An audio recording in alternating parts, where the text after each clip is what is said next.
Манай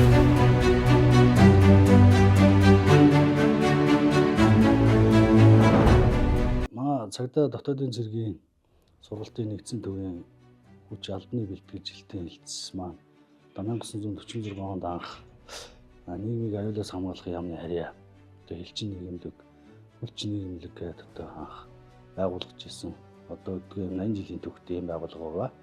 За манай байгууллагаас спортын алдар зуутай гавьяатууд олон төрсөн. За Монгол Улсын хөдөлмөрийн баатар 2, Монгол Улсын гавьяат тамирчин 30, олон улсын хэмжээний мастер 850 гаруй ийм одоо тамирчид алдар зуутай хүмүүс төрөн гарч ирсэн ийм түүхтэй байгууллага байгаа.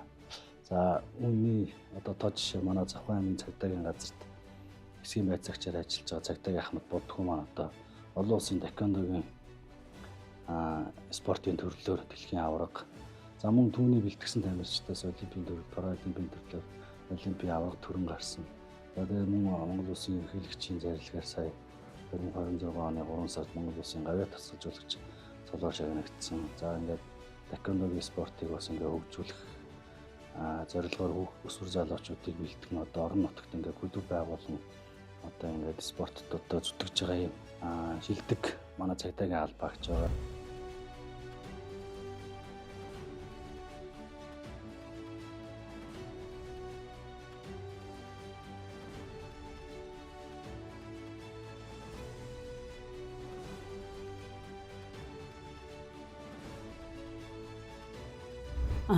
Эмчилсэн тэр тухайн өдөр Монгол Улсын ерөнхийлөгчөөс гавьяат тасгалжуулагч гэдэг цолыг авахд бол үнэхээр их давж байсан. Бас их энэ цолонд амар их бахархаж байсан. Тэгээд надад нэг бодол төрсөн бол би үнэхээр үргэлжлүүлээд хичээх ёстой. Үүнээс илүү хичээх ёстой юм үнэхээр урам зориг өгж байгаа. Бас энэ гавьяат гэдэг үгийг дагаад маш их хариуцлага ирж байгаа. Тэгээд үргэлжлүүлээд хамгийн сайн чадхаараа хичээндэй л гэж бодож байгаа. Өнөөдөр ингээд цагдаагийн ерхий газар дээр ирээд бас ингээд үнтэл үзүүлээд хүлээж авлаа. Бас их баярлаж байна. Ингээд цагдаагийн албанд байгаа нь бас бахархалтай ажил байна. Яагаад бол надад дахиад нэг хамт олон байна. Бүүнөрөө бас бүгдээрээ баярлаж байгаа юм бас л бахархууштай байна да. Тэгэхээр 2010 онд ерөн Завхан аймагт таеквондогийн спортыг хөгжүүлье гэд Улаанбаатар хотод багшийн ажил хийж байгаад багшийн ажлаа орхиод Завхан аймаг руу явсан байна. Тэгээд Завхан аймгийн цагаан аргын сумд цагийн багшаар анх эхэлсэн. Тэгээд 2011 оноос ахуулаад Завхан аймгийн Улаастай сумд таеквондогийн спортыг одоо би Завхан аймагт хөгжүүлэх гэж байгаа маа гэдэг нэг жижиг гэмтээ хэлж очиод анх бэлтгэл ороод тэгээд тэр онд Завхан аймгийн цагдаагийн газарт багийн цагдаа гэдэг ажлаар ороод цагдаагийн газрын бэлтгэршүүлэх танхимд таеквондогийн үйл ажиллагаа эхлүүлсэн байна. Тэгээд шавнар маань ер нь нийт бол хэдэн мянга болж байгаа. Тэгээд хүний хөв заяан бол удаа надад дандаа сайн хүүхдэд таардаг, сайн шавнар таардаг. Миний бүх шавнар үнэхээр мундаг, үнэхээр хөөрхөн авьяастай дэлхийн олимпийн аваргууд байдаг. Тэгээд хүний хөв заяанаар бас юм гоё үйл юм багтаа гэж боддог. Надтай таашинд нь шавнартаа бүгдэнд нь баярлалаа гэж хэлэх хүсэж байна. Яг ингээд бодсон чинь бас дахиад сэтгэл хөдлөд энэ одоо насныхоо өөрийнхөө сэтгэлийнхоо ер нь шавнарын амжилт их гоё. Шавнарын амжилт их гоё. Шавнар тэмцээнд амжилттай орох. Тэгээд хүснээ хийх нөгөө нэг 24 оны олимпийн аварга байгаа шүү дээ. Энэ олимпийн спорт манай таеквондоч олимпийн бас. Тэгэнгүүт олимпийн аварга маань 10 жил Завхан аймагт байхдаа над дээр ингээд Завхан аймгийн цэцэн чугуургуудын хичээлжсэн хүүхд ингээд олимпийн аваргын тэмцээнүүдэд ингээд 2 өдөр ч нэг ээлж дараагүй үзэж байгаа. Тэгээд тэгэхэд үнэхээр өөр хэлхээ харахад баяртай байсан, тэр гайхамшигтай байсан. Тэгээд мэдээж би олимпийн таеквондогийн хамгаалсанд бол үнэхээр баярлалаа гэж хэлхийг хүсэж байгаа. Бас байнгын түүнийг хэлдэг. Би ер нь спортоор хичээллэхийг хэлж л байх юм бол дэмжээрэй л гэж хэлмээр энэ нэг цаана эрүүл мэнд явж байдаг. За мөн Өмнө Говь аймгийн цагдаагийн газарт хэв журмын цагдаагаар ажилладаг манай ахлагч Отгон баяр маань хөнгөн атлетикийн марафоны төрлийн олон улсын хэмжээний мастер цолтой Монгол улсаа төлөөлөн 2004 онд Афины олимп, 2012 онд Лондонгийн олимп, 2016 онд Бразилийн олимпиад одоо хөнгөн атлетикийн марафоны төрөлд одоо амжилттай оролцож байсан. За манай одоо тэргүүний шилдэг ийм албаагч байгаа.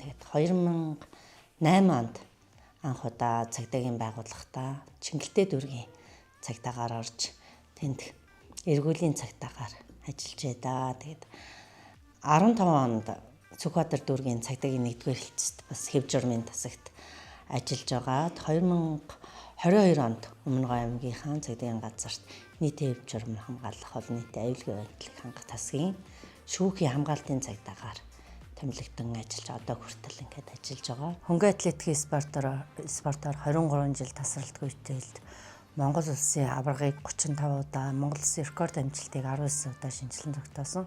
Зуны олимпиад Монгол улсаа төлөөлөн 3 олимпиад амжилттай оролцож ирсэн. 2011 онд цагдаагийн марафон гэлтийн дэлхийн аварга болж ирсэн. 4 оноос хойш бол хөнгөн атлетикийг илүү одоо ингээд хүмүүс мэддэг болоод тэрнээс хойш 8 онд манай одоо Сэрод гавьяат маань өөрөө эрхээ аваад тэгээд бүр энэ спортыг бол илүү манай Монголынхан одоо пүүс компаниуд нутгийн удирдлагууд одоо бүгд одоо илүү дэмжиж хэлсэн. Ер нь бүх л медальтай хайртай да. Зүгээр байж байгаа авсан медаль бол байхгүй. Бүгд л хөлсөөн туслуулаад авсан үнэтэй цэнтэй медалууд байгаа. Одоо 11 оны цагдаагийн дэлхийн аваргын медаль бол надад нэг байдаг. Энэ цагдаагийн дэлхийн аварга.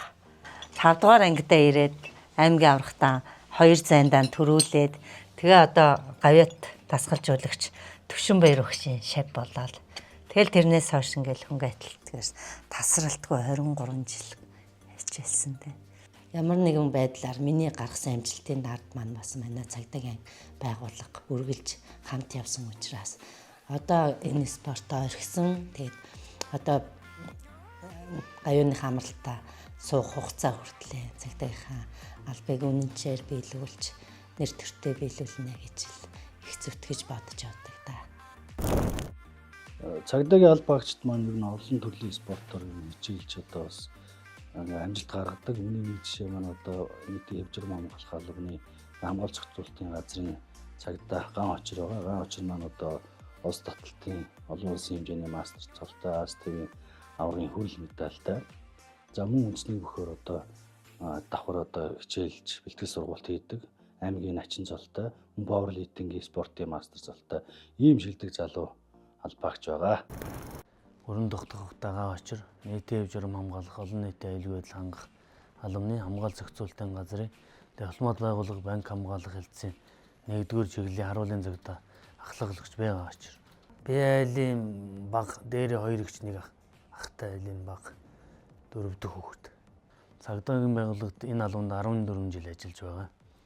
Анх цагдаагийн байгууллагад ороход 2012 оны 1 сард Бөхөр тамны Сүрткадаар цагдаагийн нэр дээрээс улс таталтын тэмцээнд орж төрүүлж байсан. Тэгээд 7 сарын 1-нд өдөө 21 хоногийн сургалтанд хамрагдаад тэгээд цагдаа болсон.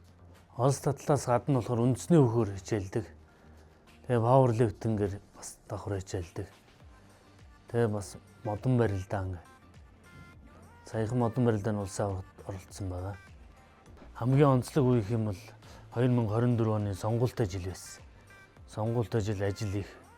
Тэрний хажуугаар бэлтгэл сургуулаа хийхэд маш их өндөрлөлттэй байсан. Тэгээ бэлтгэл сургуулаа таслахгүй ажиллаач давхар хийгээд тэгээ 2024 оны тэр 17 сарын 11-ний барилдаа маш онцлогтой байсан.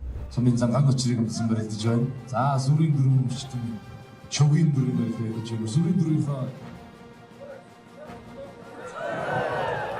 за аниху Аранга аймгийн Тариацмаас аймгийн начин зултан төрлөө алга дэшин баяр хүргье. Ирээдүйн зорилго бол одоо хичээлж байгаа спортоор амжилт гаргаад бас эх орныхоо нэрийг төрийн далбааг бас гадаад мандуулах тиймэрхүү бас зорилготой л. Буцаа зэвэр үзэмжтэй өмсөд тэгээд ингээд ард иргэдийн аюулгүй байдлын төлөө зүтгээд явж байгаа. Ядарсан үед соёмбоо бас харахад ирч хүч авч ажилдаг та. Учирж байгаа дүүнэртэй ажилдаа тууштай байгаарай, шудраг байгаарай л гэж хэлээд.